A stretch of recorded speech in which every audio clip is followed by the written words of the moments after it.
इस प्रोग्राम में हमारे ख़ास मेहमान हैं जम्मू कश्मीर अपनी पार्टी के सदर सईद अल्ताफ़ बुखारी।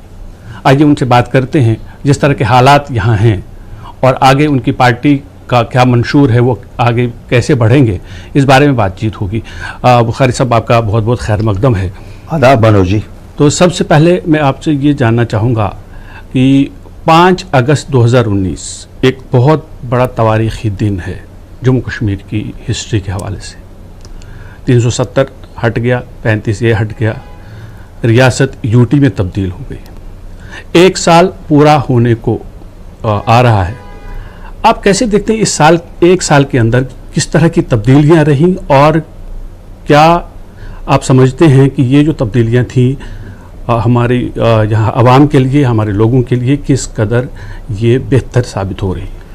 देखिए, 1 साल कैसे गुजर गया, मुझे लगता है चुटकी में गुजर गया। क्या हमने कुछ हासिल किया इस 1 साल में? मेरी नज़र में कुछ नहीं। जब 370 हटाया गया तब कहा गया कि ये इम्पीडमेंट था इन डेवलपमेंट। मैंने इस साल में कोई डेवलपमेंट नहीं देखी। ये भी सही है कि हमारी रियासत का स्टेटस यूटी में तब्दील किया गया। इससे बड़ा धक्का जम्मू कश्मीर के लोगों को और कोई नहीं लग सकता था। और इसी को वापस हासिल करने के लिए जम्मू कश्मीर अपनी पार्टी मैदान में आई और एक पार्टी तश्कील हम लोगों ने दी, लैंड के राइट्स को प्रोटेक्ट करने के लिए, जॉब्स को प्रोटेक्ट करने के लिए और स्टेट हेल्थ को लाने के लिए। ये हमारा कोर एजेंडा है। अभी तक अगर आप मुझे कहेंगे इस पर कोई प्रोग्रेस नहीं हुई और हम अभी भी इंतज़ार कर रहे हैं कि वो जो दिखाया गया था कि हटाने से मिलेगा, वो अभी तक नहीं मिला। आपने कितनी कोशिशें की? हमने देखा था जब अपनी पार्टी वजूद में आई थी तब आपने काफ़ी उछल कूद देखने को मिली थी आपकी और आपके जो बाकी जो पार्टी के लीडरान हैं। कभी आप गवर्नर से मिले थे, एलजी से मिले, या उसके बाद आप दिल्ली में भी मुलाकात की, अमित शाह से मुलाकात की, लेकिन उसके बाद कुछ खास पेशरफ नहीं आई। उसके बाद लगा कि आप भी कुछ नरम पड़ गए हैं। देखिए, 8 मार्च को हमारी पार्टी का वजूद अमल में आया। 15 और 16 मार्च को हम हिंदुस्तान के वज़ीर आज़म और हिंदुस्तान के गृह मंत्री से मिला। 19 मार्च को मैं जम्मू में था, जम्मू में अपनी पार्टी का लॉन्च करने के लिए, लेकिन उसी दिन यहाँ कोविड रेस्ट्रिक्शंस लगाई गई थी। 21 मार्च को मैं दिल्ली गया। 23 मार्च से restrictions through out the country. अभी भी पॉलिटिकल एक्टिविटी पे कोविड रेस्ट्रिक्शंस हैं। फिर भी हमने इन 4 महीनों में चुप नहीं बैठे। 2 लाख लोग रियासत के बाशिंदे बाहर थे, बैरूनी मुल्कों में थे, बैरूनी रियासतों में थे। हमने अपनी तौर पे जो मदद कर सके कर ली। उनकी वापसी के लिए जो इक़दाम करवाने थे, जहाँ पे भी हमें चली, हमने कर दिया। बहुत सारे मुद्दे उठे। अब आपको याद होगा डोमिसाइल लॉ आया, उसमें तो बिल्कुल ही गला घोंटा गया था। हमारे बच्चों का क्लास 4 हमारे लिए रखा गया था।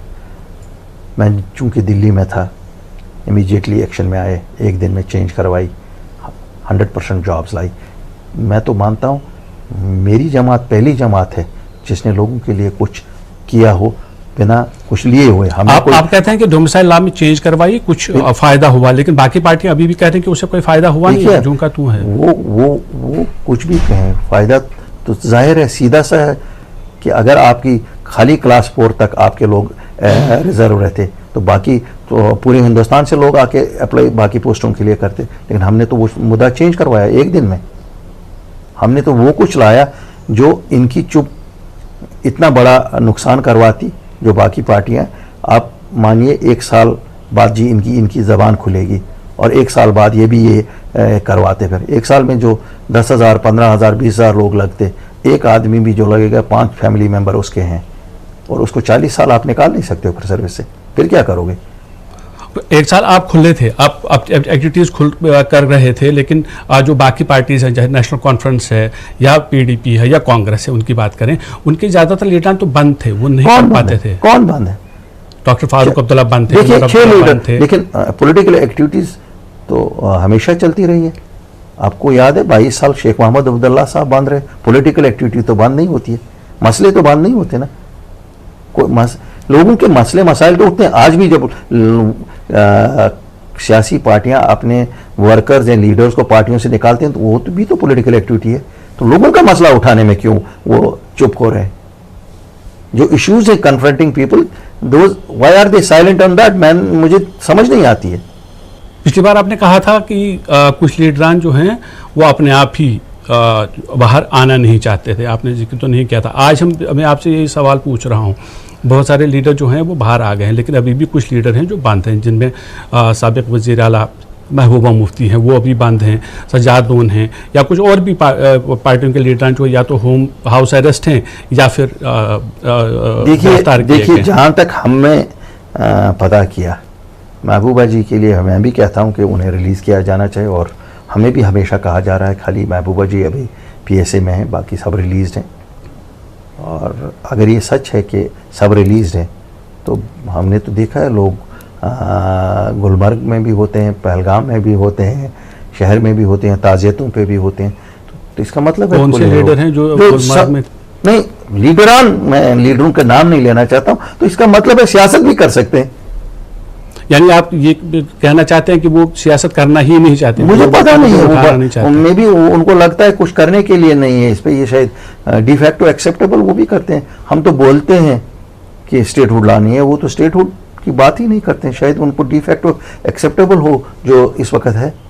इसलिए मुझे ये मालूम नहीं है कि उनकी सियासत क्या है, जब वो करेंगे तभी बता सकेंगे हम। अभी तो हमने कोई ऐसी पेशकदमी नहीं देखी, उनकी तरफ से कोई ऐसा बयान नहीं देखा। आपने कहा कि इन लीडरों ने शायद ये डिफेक्ट मान लिया है कि हमें कुछ बात नहीं करनी है, अपनी बात करनी है, फिलहाल हम नहीं करेंगे। क्या हम ये माने कि अल्ताफ बुखारी और उनकी पार्टी ने, जम्मू कश्मीर अपनी पार्टी ने ये मान लिया है कि 370 चला गया, 35 से चला गया, उसको भूल जाओ, अब स्टेटहुड पर ही आगे बढ़ना चाहिए? देखिए साहब, हमारा बिल्कुल ये मानना है कि वो बात करो जो सच है, जो अचीवेबल है। लोगों को चांद तारे ना दिखाओ। 70 साल में हमने ये बहुत चांद तारे सुने। हमें किसी पार्टी ने कहा ऑटोनॉमी, किसी पार्टी ने कहा सेल्फ रूल, किसी पार्टी ने कहा हम ऐसा कर देंगे, वैसा कर देंगे जब हम आएंगे। और हमने सब पार्टियों को देखा, ये लोगों को इमोशनली ब्लैकमेल के अलावा कुछ नहीं था। और आज हम देख रहे हैं जो हमारी कमिटमेंट होगी वो वही होगी जो हम अचीव कर सकेंगे, जो अचीवेबल है उसी की बात करेंगे और वही हम करते हैं। यानी आप दबे अल्फाज में ये बोलते हैं कि 370 चला गया, अब वो वापस नहीं लौटा सकता। पिछली बार जब हमारी बात हुई थी, आपने तब ये कहा था कि इससे ये कह के अपने बचने की कोशिश की थी कि चूंकि ये मामला कोर्ट में है तो हम इस पर हम बात नहीं करेंगे, हम स्टेट।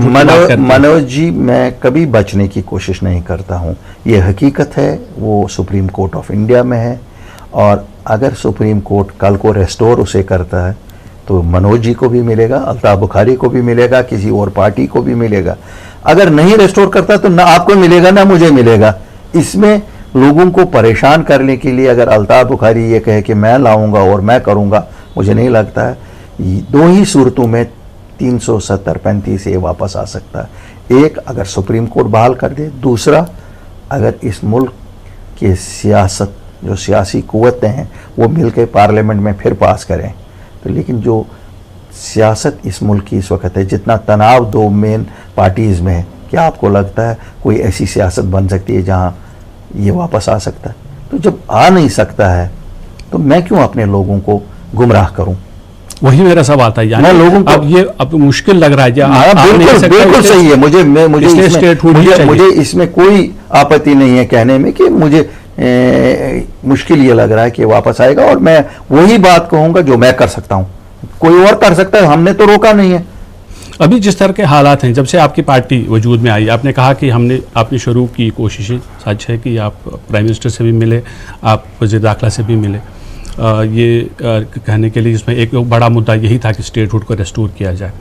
तो आपको लगता है कि स्टेटहुड रेस्टोर करना बहुत बड़ी बात है, उसके लिए काफ़ी मेहनत की ज़रूरत है, और दूसरा इसके साथ जुड़ा हुआ, उसके लिए एक जॉइंट एफर्ट करने की ज़रूरत है, सभी पार्टियां मिलके इसको आगे बढ़ाएं, या सिर्फ अपनी पार्टी ही? देखिए, मेरा मानना है कि हमने खोया है, जम्मू कश्मीर के लोगों ने खोया है अपनी स्टेटहुड, हमने अपनी आइडेंटिटी खोई है, इसलिए हम निकले कि हम ढूंढे।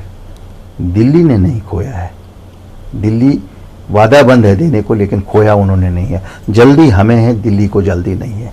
हम तो अकेले चल पड़े हैं इस सफ़र पे, लेकिन अगर इस कारवान में बाकी लोग भी मिलेंगे तो ये तो ज़रूर है, 1 और 11 होता है। और मेरी तो दावत है सबको कि लेट अस डू इट। आप लोग हमसे बड़े हो, करिए, क्यों नहीं। तो किसी पार्टी को अप्रोच किया है आपने अभी तक? नहीं, हमने तो किसी पार्टी को अप्रोच नहीं किया। आप तो बोलते हैं हम तो सब, मैंने कहा हम तो आपकी माध्यम से दावत देते हैं। या तो कोविड था, कोविड में कौन किसके पास जाता है? कोविड एक वबा है, ये मान सकते हैं, और ये सच भी है कि कोविड की वजह से जितनी तबाही पूरी दुनिया में और पूरे मुल्क में हुई है वो एक बहुत बड़ा मामला है। ये जो पॉलिटिकल एक्टिविटीज़ हैं, तो जो सियासी सरगर्मियां हैं कश्मीर वैली के अंदर ख़ास तौर पे, क्या वो सिर्फ कोविड की वजह से बंद है या कुछ और भी रीजंस हैं? नहीं, हमारी पार्टी की अगर आप कहेंगे पब्लिक आउटरीच, जैसे आप जो आपका मानना है कि पब्लिक आउटरीच नहीं, वो कोविड की वजह से ही बंद है। बाकी पार्टियों की, बाकी पार्टियां शायद जब मुंह नहीं खोल रही हैं, बात नहीं कर रही हैं, तो उनका कोई अपना रीज़न होगा, मुझे नहीं मालूम है उनका क्या रीज़न है। लेकिन हमारी पार्टी की पब्लिक आउटरीच इसलिए बंद है क्योंकि कोविड की रेस्ट्रिक्शंस में पॉलिटिकल एक्टिविटीज़ पे बैन है। ताहम आए रोज़ आप देख रहे हैं हमारे बयान भी, मीटिंग्स भी छोटी कोविड प्रोटोकॉल को मद्देनज़र रखे होती हैं। आपके माध्यम से आपके टीवी पे भी आती हैं, अखबारों में भी आती हैं, हर जगह आती हैं। ठीक है, limited number of people constituency wise हम जा रहे हैं। और आपने देखा होगा LG साहब ने शुरू किया अभी मुख्तलिफ ज़िलों में जाना, अच्छी एक्सरसाइज है। लोगों से ताना बांधने की कोशिश कर रहे हैं और हमारे लोग जाते हैं वहाँ, हमारे लीडरान जाते हैं, पार्टिसिपेट करते हैं बाज़ाब्ता। कल अनंतनाग में थे, मेरे लीडर वहाँ थे, कुपवारा में मेरे लीडर वहाँ थे, शोपियान में थे मेरे लीडर वहाँ थे। तो लोगों की बात है ना, लोगों के मसले उठाते हैं। लेकिन अब देखना है क्या जो कमिटमेंट्स होती हैं पूरी होती हैं या नहीं होती हैं। तो ताना बाना जो ब्यूरोक्रेसी नाकाम रही है लोगों के साथ बांधने में, वही तो इस वक्त की ज़रूरत है। तो इसको हल करने में तो सियासी पार्टियों को ही पहल करना पड़ेगी। जैसे आपने कहा कि जो सियासी पार्टियों का जो पीपल टू पीपल कांटेक्ट है, या जो ग्रास रूट लेवल पे लोगों के साथ ताना बाना जोड़ना है कोविड के प्रोटोकॉल को मद्देनजर रखते हुए, ताकि ब्यूरोक्रेट्स तक वो बातें पहुंच जाए। आपका एक असर रसूख होता है ब्यूरोक्रेसी। ये तो हम मानते हैं ना, ब्यूरोक्रेट तो ये थोड़ा ही मानते हैं। ब्यूरोक्रेट तो कहते हैं हम ही सब कुछ है। ये तो अप्रोचेबल ही नहीं, फोन नहीं उठाते हैं लोगों का। हम तो यही कहते हैं दिस ब्यूरोक्रेसी इज फेल्ड। ये तो जैसे ईस्ट इंडिया कंपनी के साथ बैठे बने हैं, 8-8 महकमे तो एक के पास है, ये क्या जस्टिस करेंगे? आप नहीं देख रहे हैं कि रियासत के पुश्तैनी बाशिंदे जो हैं, चाहे वो जम्मू के हों चाहे वो कश्मीर के हों, they have been sidelined. Where are they? कहां आपके जम्मू के अफसर हैं, कहां आपके कश्मीर के अफसर हैं? लेकिन जब तक इलेक्शंस नहीं होंगे तब तक तो इसी ब्यूरोक्रेसी से चलाना पड़ेगा ना, और उसमें आपको पहल करना पड़ेगा। तो वही तो सत्यानाश है। सत्यानाश तो यही है कि इमीडिएटली इलेक्शन कराए जाए। मैं तो यही कहता हूं। आज अगर आपने सुना होगा, हम कहते हैं कि साहब साल हो गया है, आप कहते हैं डीलिमिटेशन। 5 महीने कोविड ने खाए, अगले 3-4 महीने और कोविड का नहीं लगता है कि ग्राफ कोई नीचे हो जा रहा है, जैसे हम रोज सुन रहे। इलेक्शन करवाइए, बिहार में इलेक्शन हो रहे हैं, यहां भी करवाइए। 7 सीटें जो डिलिमिटेशन के बाद बढ़नी है, इस असेंबली में उनको नॉमिनेट करिए। इस असेंबली में नॉमिनेट करिए। कम से कम डेमोक्रेटिक सेटअप एक तो आएगा ना। Democratic setup, even if it is worst, is better than the best bureaucratic government. तो ये तो बेस्ट क्या, ये तो वर्ष से भी कोई और जगह आपको ढूंढनी है इस ब्यूरोक्रेसी का। आप तो खुद कह रहे हैं कि कोविड में हम पॉलिटिकल एक्टिविटीज नहीं कर पा रहे हैं, तो इलेक्शंस कैसे होंगे? मुमकिन है? मेरा मतलब है, अगर बिहार में हो सकते हैं, अगर बंगाल में हो सकते हैं, फिर जम्मू कश्मीर में क्यों नहीं हो सकते? आई एम नॉट सेइंग कि नहीं साहब, if you are going to conduct elections in Bihar and Bengal, हम 2018 से इंतजार कर रहे हैं, क्योंकि हमने देखा है हमारे यहाँ ब्यूरोक्रेसी नाकाम हो चुकी है एड्रेस करने को प्रॉब्लम्स लोगों के। हमारे यहाँ ब्यूरोक्रेसी नाकाम हो चुकी है ताना बाना लोगों के साथ बांधने को। ये बैक टू विलेज प्रोग्राम बताइए, ये कहानियां काफ़ी हमने देखी हैं। इन कहानियों से निकलने वाला कुछ नहीं है। आप मुझे बताइए कौन सी दूध की नहरें 5 अगस्त 2019 के बाद। नहीं, अगर हम रिसेंट फैसले देखें कि LG के जो स्टेट यूटी के एडमिनिस्ट्रेशन के, उसमें चाहे आपका स्टेट डिज़ास्टर मैनेजमेंट फंड हो, उसके लिए पैसा दिया गया। अभी आपके लिए यहाँ जो इंडस्ट्रियल एस्टेट्स हैं वो सैंक्शन किए गए। आपका जो मेडिकल फैसिलिटीज़ हैं उनको अपग्रेड करने के लिए फैसिलिटीज़ दी गई। मैकेडमाइजेशन ऑफ रोड्स, जो फेयर वेदर रोड्स हैं उनके लिए ये कर दिया गया। तो वो आपको नहीं लगता है कि काम अच्छा होगा? कागज़ों पे बहुत कुछ सैंक्शन होता है, प्रैक्टिकली ज़मीन पे देखेंगे। मुझे आप ज़मीन पे दिखाइए, 3000 किलोमीटर रोड हर साल बनता था। मैं वर्क्स मिनिस्टर भी रहा हूँ। ये खाली PWD PMGSY में 2500, 3000, 4000 भी बनता था। इनका भी एम्बिशियस प्रोग्राम है। हम तो चाहते हैं अल्लाह करे कामयाब हो जाए, लेकिन पिछले साल तो कुछ नहीं देखा। इस साल भी यहाँ तो अब मानसून आ गया, वहाँ पर भी 1 महीने के बाद और कोई काम नहीं होगा। कहने को तो कागज़ों में बहुत कुछ। हमारी ट्रेजेडी है ये जो कंप्यूटर आया है ना, इस पे रेड ग्रीन येलो मार्क्स दिखाने में बहुत अच्छा लगता है, और यही प्रेजेंटेशन है, ये शायद हर जगह दिखा रहे हैं कि हमने ये किया वो किया वो किया।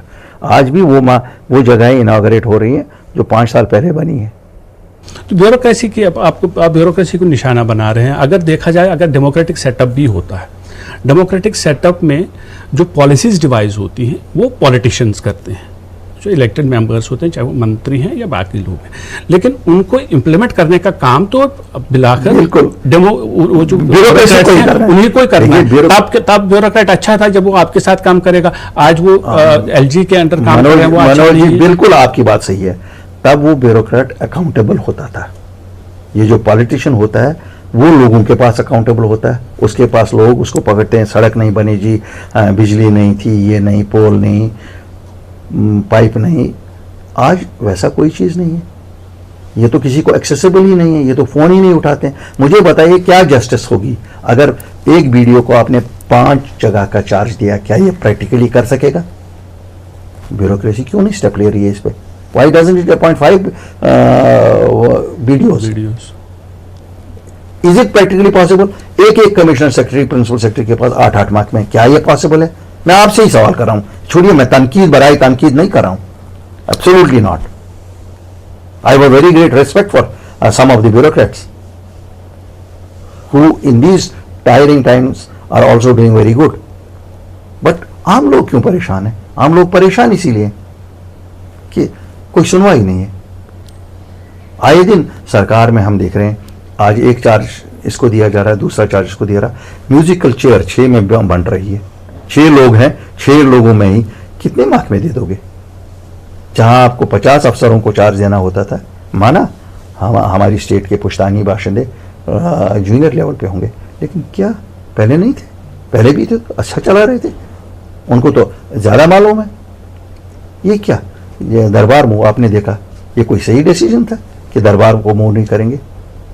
आप देख रहे हैं जम्मू में लोग कितने परेशान हैं। आए दिन लोग सड़कों पे आते हैं, चाहे वो डेली वेजर हो, चाहे वो ये हो रहबर खेल हो, रहबर जंगलात हो, चाहे वो आप देखिए एक साइड से कोविड है, दूसरे साइड से मेडिकल कॉलेजों से नर्सेज को निकाल रहे हैं, पैरामेडिकल स्टाफ को निकाल रहे हैं। नहीं जी, 1 साल के लिए हमने आपको लगाया था। क्या मतलब है? आज आपको जरूरत है इन लोगों की, इनको रख लीजिए, कंटिन्यू करिए। आप ये कहते हैं ये हमारे प्रेस एंड पब्लिसिटी ऑफिसर्स जो इंफॉर्मेशन डिपार्टमेंट के स्टिंगर्स होते थे, 45 लोग ड्यू प्रोसेस से सिलेक्ट होके बुजुम से कॉलम निकाल दिया, नहीं जी हम एक्सटेंशन नहीं दे देंगे। They had not come through a back door. Why is being muzzled? 2800 बच्चे जम्मू कश्मीर बैंक में, पूरी रियासत में, ये नहीं कश्मीर में ही है, तनख्वाह मांग कीगी। क्यों जी, क्या बात है? परमानेंट एम्प्लॉइज हैं, you can not stop there. आपका कहने का मतलब यह है कि ये जानबूझ के ऐसा कुछ तंग कर रहे हैं, लोगों को तंग कर रहे हैं, लोगों को फायदा क्या है उनका, ताकि इनके जहन परेशान रहे और ये अपनी जो बंदर बैठ चल रही है एडमिनिस्ट्रेटर्स की, ये अपनी बंदर बैठ में लगे रहे। और क्या है? तो फिर वो पॉलिटिकल एक्टिविटीज़ पर ही आएंगे। तो जो इस तरह के कश्मीर में हालात हैं, हमने देखा कि मिलिटेंसी काफ़ी देर से है, 1990 से वहाँ शुरू हुई, और अभी जो रिसेंट पास्ट है उसमें हमने देखा कि जो पॉलिटिकल किलिंग्स हो रही हैं, क्या वो एक रीज़न है कि पॉलिटिकल एक्टिविटीज़ उतनी ज़्यादा नहीं हो पा रही हैं जितनी एक्सपेक्टेड? मनोज जी, आप बराबर वैसे ही कश्मीरी हैं जैसा मैं हूँ।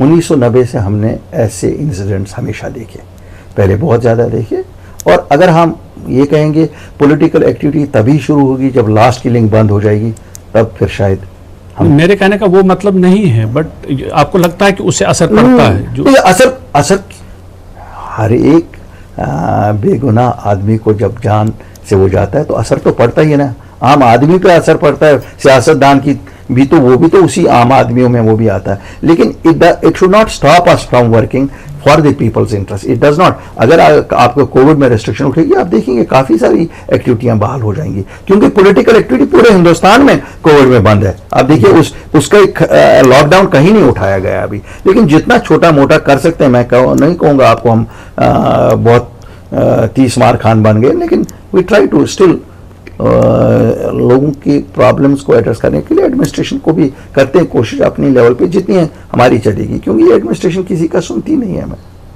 फिर भी कर रहे हैं जो भी इशू होता है। अब कितनी बार हम होम मिनिस्टर साहब को ही डिस्टर्ब करें हर चीज के लिए, और हर चीज उनकी लेवल की नहीं होती है। कोशिश करते हैं एलजी साहब के साथ ये भी एड्रेस करने की कोशिश करें, लेकिन अब निज़ाम, मैंने कहा ना, यहाँ का निज़ाम इतना बिगड़ चुका है कि इस निज़ाम को ठीक करना कभी ना कभी तो ज़रूरत पड़ेगी।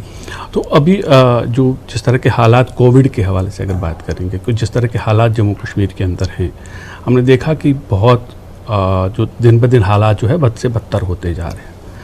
और कश्मीर वैली में देखेंगे तो वहाँ शायद ही कोई ऐसा दिन है पिछले 8-10 दिन का अगर हम देखेंगे तो 8-9 की जो है तादाद है, उसमें रोज़ लोगों की जान चली जाती है, लुकमा अजल बन जाते हैं, और 400 से 500 लोग रोज़ाना जो है वो पॉजिटिव केसेस आते हैं।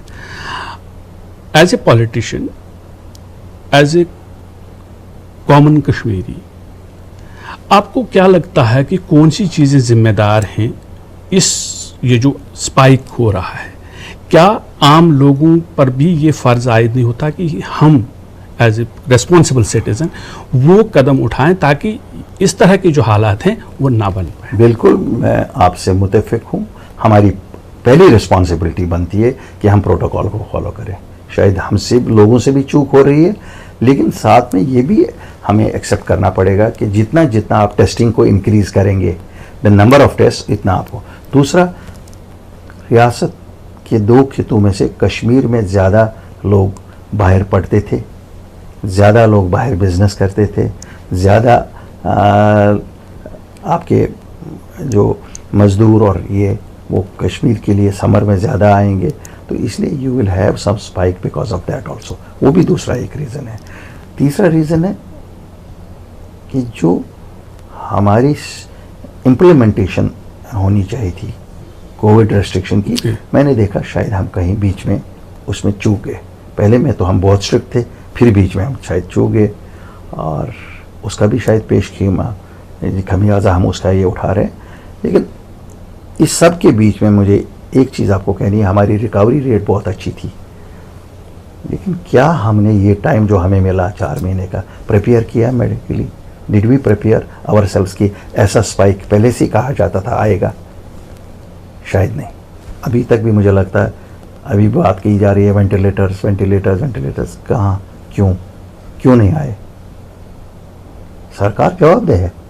जो आपने सेंटर्स बनाए, कोविड सेंटर्स, आपने देखा होगा खुद भी, आपकी माध्यम से भी लोग रोज़ कहते हैं कि सब वहाँ हालत जानवरों जैसी है। तो अगर पॉजिटिव आया है, नॉन सिम्टोमेटिक है, उनको अपने घरों में रहने दो, उनको बेहतर केयर मिलेगा। अकेले कम से कम आप 20 लोगों को एक कमरे में रखते हो, वो अकेला अपने कमरे में रहेगा, वो जाहिर है वो अपने परिवार को बचाना भी चाहेगा। He will take more precautions, उसको खाने के लिए भी ठीक मिलेगा। सरकार भी कोशिश कर रही है, लेकिन क्या देगी? पैक लंच में क्या दोगे आप? बीमार अगर आदमी है तो इसको, हाँ, जहाँ सिम्टोमेटिक है तो उनको आप अस्पतालों में ले जाओ, उनको एडमिट करो कि आपके अस्पतालों में भी कैपेसिटी बनेगी। आज के दिन में तो आपके सोहरा इंस्टीट्यूट की हालत ये है कि कहते हैं फर्श पे लोगों को, क्यों? आपके पास जगह नहीं है। तो रीलुक करना पड़ेगा इनको कि ये जो है ये सही नहीं है। तो जैसे आपने कहा कि पहले उसको अच्छे से मैनेज किया गया, तो बीच में कुछ ढीला छोड़ दिया गया, तो क्या आपकी मुराद ये है कि जो लॉकडाउन किया गया था फिर उसमें ढील दी गई, अब दोबारा लॉकडाउन? नहीं, मेरी मुराद इससे है कि पहले जब इम्प्लीमेंटेशन की गई तो हर चीज़ को मद्देनज़र रखा गया। बीच में शायद इनको लगा कि हमारी स्पाइक रेट भी कम है, ये भी है, तो ये सो गए। उस वक्त को हमें इस्तेमाल करना था प्रिपेयर करने के लिए, वेंटिलेटर्स लाते, हम कोविड हॉस्पिटल्स बनाते और फैसिलिटीज़ बनाते, वो सब नहीं किया गया। देखिए, हर जगह दुनिया में ऐसे ही हुआ। They use this lean period to prepare themselves for the onslaught जो बड़ा आएगा। हमने नहीं किया। अब एक है pointing blame on some people who are otherwise warriors, they are front line warriors. डॉक्टरों की जितनी सराहना की जाए उतनी कम है, पैरामेडिकल स्टाफ की जितनी सराहना की जाए उतनी कम है, नर्सेस की जितनी सराहना की जाए उतनी कम है, पुलिस की जितनी सराहना की जाए इस कोविड के उतनी कम है। तो इन हालात में जब हम देखते हैं कि लोग घरों में ही हैं, चाहे वो बिजनेसमैन हैं, मैक्सिमम घर में ही रहता है कश्मीर वैली के अंदर। जम्मू में थोड़ा थोड़ा बिजनेस पिकअप करने लगा है, उसमें भी कभी आपको वीकेंड पे लॉकडाउन करना पड़ेगा। वहाँ अभी कश्मीर वैली में 4-5 दिन का कंप्लीट लॉकडाउन है, स्टूडेंट पढ़ नहीं पाता है। इस सारे माहौल के अंदर अगर हम देखेंगे तो एक मात्र एक सहारा है, वो है कि आपको इंटरनेट की सहूलत चाहिए होगी जिससे आप आगे चल पड़े। चाहे स्टूडेंट है वो पढ़ाई करेगा, बिजनेसमैन बिजनेस करेगा, डॉक्टर अपने आप को अपडेट करेगा। तो जिस तरह के हालात जम्मू कश्मीर के अंदर हैं, 4G इंटरनेट सर्विस अभी भी बंद है। ये कहा जा रहा है, सरकार का ये कंसर्न है कि अगर 4G इंटरनेट सर्विस यहाँ रिस्टोर की गई तो उसको मुल्क दुश्मन अनासर जो हैं वो इस्तेमाल करते हैं। क्या आप उससे मुत्तफिक हैं? मैं मुत्तफिक नहीं हूँ, मुझे माफ़ी देना, मैं मुत्तफिक नहीं हूँ। क्यों? दुनिया में कोई जगह नहीं है जहाँ 4G नहीं चल रहा है। और क्या 4G करके हम अपने बच्चों की कैरियर ख़राब करें? अब कोविड में फिर कैसे हम चलाएं? हमारे बच्चे भी बाहर, रियासत से बाहर पढ़ते थे, जम्मू के बच्चे, कश्मीर के बच्चे, बल्कि हिंदुस्तान से बाहर भी पढ़ते थे। ऑनलाइन क्लासेस चल रही हैं, तो why are we depriving them of this? पता नहीं। कहते हैं सिक्योरिटी का इशू है। क्या सिक्योरिटी का इशू है? मुझे बताइए ना। क्या जिन लोगों को आपका लगता है कि सिक्योरिटी का इशू है वो तो सैटेलाइट इस्तेमाल करते हैं, वो तो 4G तो बच्चों के लिए, बिजनेसमैनों के लिए इस्तेमाल के लिए। क्यों यहाँ कहते हैं ना, it is prohibited to talk on something जिसको कहा जाता है कि ये सिक्योरिटी है, it is a security issue. क्या कहें, किसको कहें भाई? दुनिया भर में तो ऐसे विवाद चल रहे हैं। अगर आप सोशल मीडिया के हवाले से कहेंगे तो सोशल मीडिया तो वैसे भी आपका बड़ा पड़ा हुआ होता है, उसको 4G ही नहीं चाहिए, वो 2G भी बहुत कुछ करता है। बुखारी साहब, आपने हमारे तमाम सवालों का जवाब दिया, आपका बहुत बहुत शुक्रिया। शुक्रिया मनोज।